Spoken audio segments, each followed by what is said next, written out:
Salmo Kapitulo 71. Pag-ampo sa usa ka tigulang. Kanimo o Ginoo moduol ako aron imong panalipdan. Ayaw itugot nga mabuntog ako. Kay matarong man ikaw, tabangi og luwasa ako. Pamatia ako og luwasa. Tuguti nga ikaw mahimong akong salipdan ng bato ug usa ka malig-ong kuta nga mosalipod kanako. Dalangpanan ug panalipod ko ikaw. Luwas sa ako, O Dios, gikan sa mga taong dautan, gikan sa gahom sa bangis ug daotang mga tawo. Ikaw ang akong paglaom o Ginoo, ug sukad pa sa akong pagkabatan-on misalig ako kanimo o Ginoo. Sa tibuok kong kinabuhi misalig ako kanimo, gipanalipdan mo ako sukad pa sa akong pagkahimugso. Daygon ko ikaw kanunay. Ang akong kinabuhi nagsilbing salingtanan alang sa kadaghanan, kay ikaw mao ang akong lig-ong dalangpanan. Nagdaig ako kanimo sa tibuok adlaw o gisangyaw ko ang imong himaya. Ayaw in taon ako isalikway karon nga tigulang na ako, ug karon nga luya na ako, ayaw in taon ako biyae.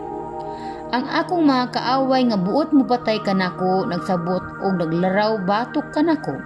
Nag-ingon sila, gibiyaan na siya sa Dios. Busa, adtuon ta siya og dakpon kay wala nay muluwas kaniya. Ayaw in taon, pahilayo kanako o Dios. Dios ko, tabangi ako karon. Kadtong nagdaot kanako, mabuntog unta ug maglaglag. Maulawan unta sa hingpit katong buot mo dagmal kanako. Apan ako maglaom kanunay kanimo, ug mosamot pagayod ang pagdaahig ko kanimo. Isangyaw ko ang imo mga mataro nga buhat, o gisulti ko sa tibuok adlaw ang kaluwasan nga gikan kanimo, bisan tuod ug dili ko kini matukib. Daygon nako ang imong gahom o Ginoong Dios, o gisangyaw ko ang imong pagkamatarong ang imo haragyod. O Dios, gitudluan mo ako sukad pa sa akong pagkabatan-on, o gisangyaw ko gihapon ang imong kahibulungang mga buhat. Bisag tigulang nako og ubanon na, ayaw in taon ako biyai o Dios. Ubani ako samtang gisangyaw ko ang imong kusog o gahom, ngadto sa tanang umaabot nga kaliwatan. Ang imong gahom og pagkamatarong o Dios sangko sa langit, dagkong mga butang ang imong nabuhat ug wala nay sama kanimo. Gipadad-an mo akog mga kalisdanan ug mga pag-antos, apan ibalik mo ra kanako ang akong kusog ug luwason mo ako gikan sa kahiladman. Himuon mo ako nga labi pang bantugan ug dasigon mo ako pag-usab. Daygon ko gayud ikaw uban sa alpa tungod sa imong pagkamaunungon o Dios.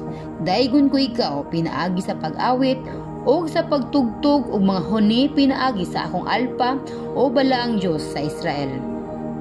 Musinggit ako sa kalipay, samtang magtugtog ako alang kanimo, awitan ko ikaw sa tibuok kong kalag, kay giluwas mo man ako.